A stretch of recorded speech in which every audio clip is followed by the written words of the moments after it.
Sanibonani, welcome back to my channel again. Welcome back to Umkosnophili. Ngiyabonga kakhulu guys for finding time in your very busy schedule. I know nise busy bafowethu phela ama-holiday awakadluli, nisase busy ebunandini, emidenini nakho konke bafowethu kuningi enisakwenza. You can tell by ama-views ukuthi abantu abekho basasemakhaya, abantu base-busy abakhona nje ilabo nalabo. So ngiyabonga kakhulu if ukwazile ukungena ku-video njengoba usase-busy ke nomndeni wakhe and all that. But anyways, you saw the video, you were like, okay, let me click and watch. Thank you very much for your love and support.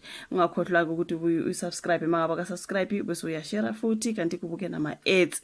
I will appreciate that. Now you guys, I'm going to talk about the story sika I think bekungcwabo lana okaNontobeko acele. We know the girl passed away ebulawa ke laphana isoka lakhe uSibusiso Lawrence Antaga, something like that. I think yeah kwakusuku lomncwabo wakhe lana kube kuxekwa kakhulu kuphanyekwa kwama video ukuzoxhumana kungcwatshwa ke lo obulawe ngesihluku. Now esithombeni kuthiwa ke lapha isihlobo zikaMufu unkosikazi noNtobeko ucele zikhuluma zimi eduze kwebhokisi lakhe. Ngiyababona ke laba bami eceleni kwebhokisi lakhe, which is so sad. Ugxeke isenzo sabesilisa ababulala izinqandamathe zabo ngesihluku bese bephanyeka ama-video ezinkundleni zokuxhumana. UNdunankulu waKwaZulu-Natal uMnumzane uThami Ntuli, I can see ukuthi ke ube laphiyana baba naye emngcwabeni kaNontobeko. Now ubaba Ntuli ukhulume kanje ngesikhathi eduduza enkonzweni yomncwabo kankosikazi noNtobeko ocela na 25 obe na 25 anyway ehholo lomphakathi imnakwa emandawe izolo. So unkosikazi cele ke ubulawe ngesihluku umyeni wakhe uMnumzane Sibusiso Lawrence Antaga obe na 32 naye kugcine ezibulala ngokuzihilela. Na uNtuli ubuze umbuzo wokuthi kufike kanjani kulesi simo. Kukhona okungahambi kahle ebantwini uma bebulala umuntu maqede bafake isidumbu sakhe ezinkundleni zokuxhumana.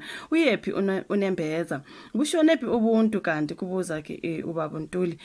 Uthe kubuhlungu ukuthi njengoba ke kusasa kuzobe kugujwa uKhisimusi. I think this was on the 24th, okay? Okusuku lokuphana uthando ukuthula nenjabulo, kodwa ke umndeni wakwacele uzobe uhlezi emanzini, which is so sad.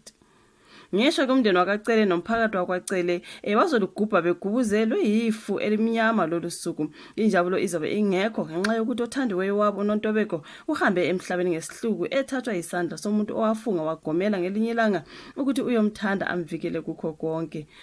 Bekusho ke laphana uNtuli. Ngingabona izithombeni bekukhona nobaba ke owayengu Minister wamaphoyisa, sorry, ubaba uBhekiceli. Kuthiwa bekukhona ke nowayengungqongqoshe wamaphoyisa kuleli umnumzane uBhekiceli emngcwabeni kaNontobeko cele. Kuthe kuyakhathaza ukuthi ngoDisember 10 bebehambele esifundeni I think I'm reading it properly. Okukhona kuso nendawo yaseMzimto beyokwethula ke umkhankaso wezinsuku ezingu365 wokulwa nokuhlukunyezwa kwabesifazane nezingane. Namuhla sisesifundeni esifanayo sizobabaza ukubulawa kukaNontobeko ngesihluku.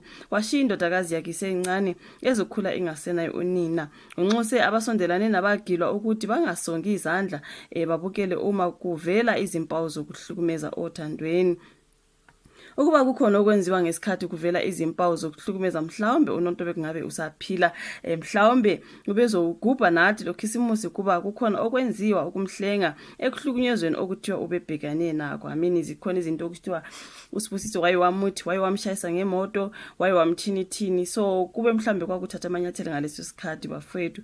But anyways, if akasasizi ngalutho, uphinde wanxusa ke nabahlukunyezwayo othandweni wathi abangapholisa amaseko abaphume besaphila ukugwema ukuthi baphume ngebhokisi. Induna yendawo uMnumzane uDelani Ntobela uthena sesifikile isikhathi sokuthi umphakathi uvume ukuthi kukhona okonakele futhi okudinga ukulungiswa masinyane.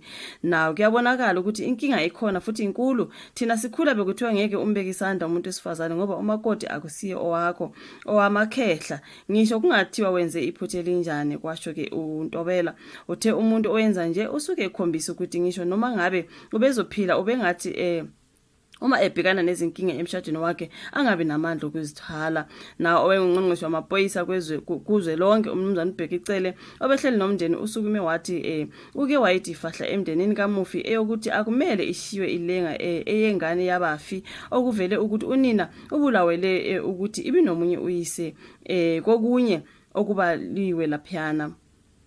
kokunye like abulawele khona kufanele ke lemindeni emibili ihlanganise ilungise le ndaba ngoba kuzothi kusuka zibe zifika kuyona lezi zindaba bese zidala umonakalo omkhulu kakhulu kwasho bababheka icele sekukhuluma ngengane kodwa uSibusiso wathi yena ingane kuyona yakhe ngithi something like that so akwenzwe DNA ba make sure ukuthi ingane ibingekasibusiso or not you know what something like that so thuba babheka icele bethi ayingewongizandla emndeni ayiluphakamele lolo daba bezokwazi ukuthola iclarity phela ukuthi ingane yona ekabani I think that is also making sense right na undunankulu babaza ke ekubulawa kwabantu kunekwe ezinkundleni zokuxhumana nje yiyo ebingaqala ukubonakala ngontaka now ipolice likamasipala weTheku Constable Sizwe Ngemo 27 laba sematheni ngoMashi ngesikhathi libulala intombi yalo ngesihluku Constable Bianca Khuzwayo laselinameka nalo ezinkundleni zokuxhumana so kwi voice eyathusa wonke umuntu Constable Khuzwayo wayibonakala iphuma igazi ngamakhala nangomlomo nasesifubeni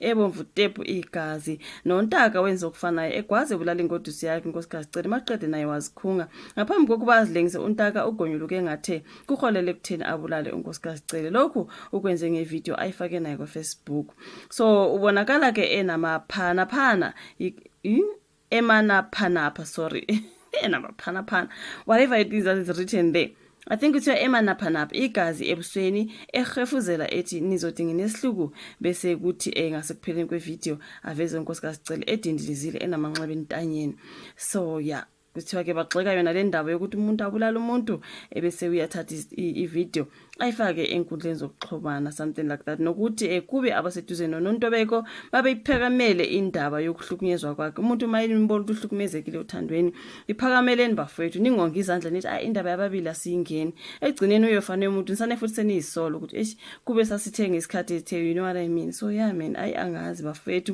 ukuthi abekukhona ke ubaba ubheka icele nobaba undunankulu waKwaZulu Natal ke umnomzana uThami Ntuli bebekhona bekhuluma lapha emncwabeni kaNontobeko which is so sad man kuthiwa ke umndeni wakhe lo hleli eceleni kwebhokisi lakhe may he so rest in peace bafethu sesiyothini thank you so much ukuthi ubuka ivideo ungakhohlwa ukulike usubscribe ushare sibonane futhi kwenye ezolandela bye